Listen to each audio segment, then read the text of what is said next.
계속해서 사도 바울의 3차 전도여행을 살펴보고 있습니다. 지금 있는 장소가 어디죠? 사도 바울이 에베소입니다.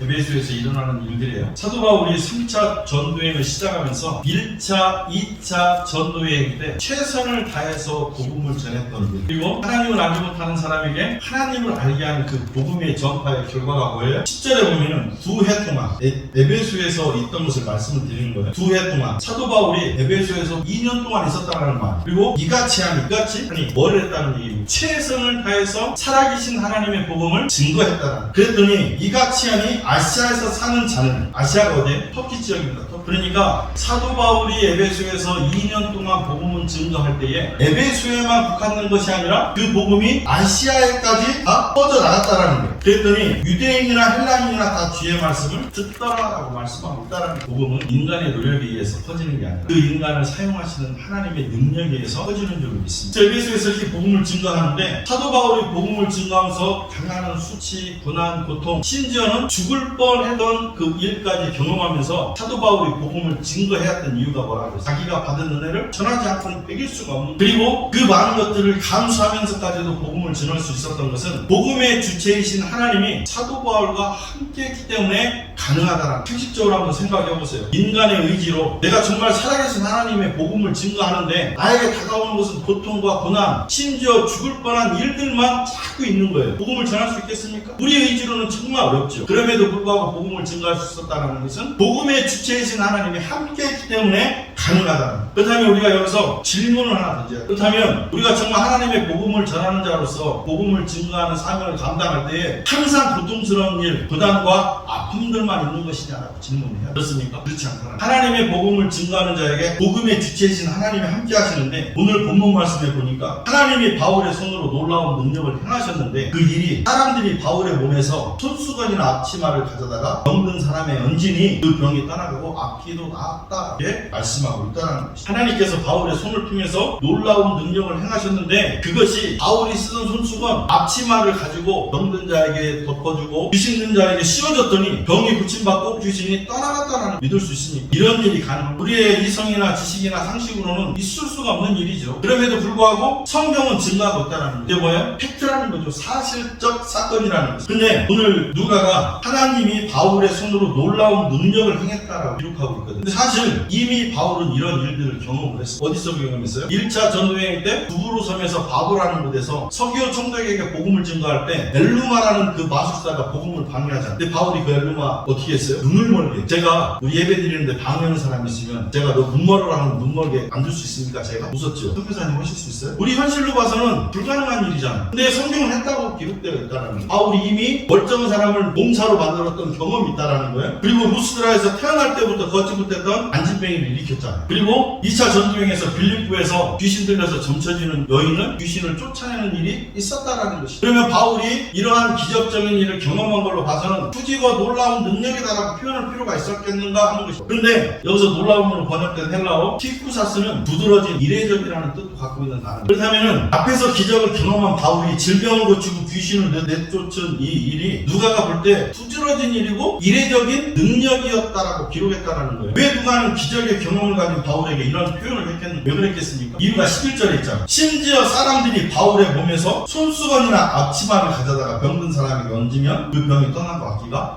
나갔더라라고 기록하고 있다는 거예요. 사도 바울이 병자에게 손을 얹어서 붙인 것도 아니고 귀신 들린 사람에게 귀신이 떠나가라고 명령한 것도 아니고 사도 바울이 쓰던 손수건과 앞치마를 가지고 덮었더니 그런 일들이 일어났다는, 정말 놀라운 일 아니겠습니까? 그렇다면서 바울의 손수건이나 앞치마 무엇을 의미하겠습니까? 바울이 천막을 만드는 기술자라고 했죠. 이 에베소에서도 여전히 천막을 만들면서 생계를 유지했었다. 무슨 의미냐면 이 손수건으로 번역된 헬라어 수다리오는 땀을 의미하는 수다리에서 파생된 단어입니다. 그러니까 땀이 젖은 천조각을 이야기하는 거예요. 사도 바울이 천막을 만들면서 많은 땀을 갖다가 천조각으로 막 땀을 닦고 있는 거예요. 그것을 얘기하는 손수건을 얘기하는 거예요. 그리고 앞치마는 바울이 작업할 때 앞에 둘렀던 앞다리개를 이야기하는 거예요. 근데 사람들이 바울의 땀에 젖었던 그 천조각하고 앞에 둘렀던 앞다리개를 가져갔더니 그것이 병든 자를 낫게 하고 귀신을 내쫓았다는, 정말 이례적인 능력 아니겠어요? 누가는 볼 때 이거는 정말 이례적인 능력이다라고 생각을 했다는 것이죠. 한번 생각해 보시죠. 예수님이 공생의 기간 동안에 병든 자들 다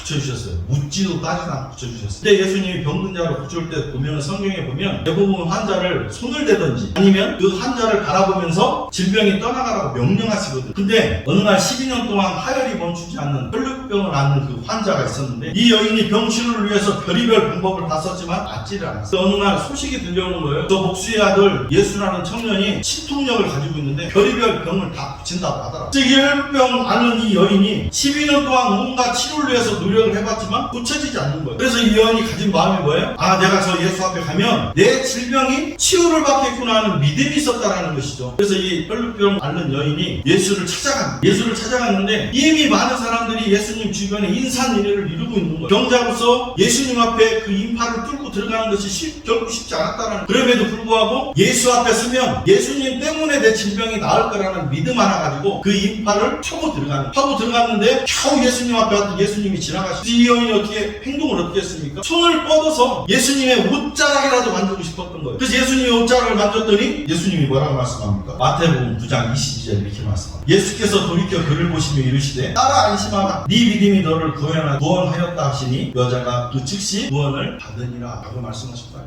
것이죠. 정말 질병을 낫고자 하는 그 믿음 가운데 예수님이 질병을 고쳐주시는 분이라 믿는 가운데에 옷자락이라도 만져가지고 자기가 질병을 나을 것임을 믿고 있었던 이 여인에게 예수님께서 깨끗하게 질병을 고쳐주셨다는 거예요. 근데 예수님께서 많은 환자를 고쳐주셨지만 이 여인에게 손을 대거나 증이 떠나가라고 명령하지도 않으셨다는 거예요. 이 역시 예수님께서 이례적인 능력을 행하셨다는 또 하나 예가 있습니다. 예수님의 수제자였던 베드로가 변화를 받고 사도행전에서 왕성하게 활동할 때였어요. 사도 베드로도 사도행전에서 죽은 자까지 살리는 기적을 보였던 사람이었어요. 사도행전 5장 15절 16절 보면 뭐라고 나와있냐면, 심지어 병든 사람을 메고 거리에 나가 침대와 요 위에 누이고 베드로가 지나갈 때 혹 얘 그림자라도 누구에게 덮일까 바라고 예루살렘 부근에 수많은 사람들도 모여 병든 사람과 더러운 귀신에게 괴로움 받는 사람을 데리고 와서 다 나음을 얻었다라고 기록하고 있다라는, 이게 무슨 말이냐면 베드로가 주의 복음을 증거할 때에 병든 자를 낫게 했다라는 거예요. 죽은 자도 살렸다니까요. 이 소문이 쫙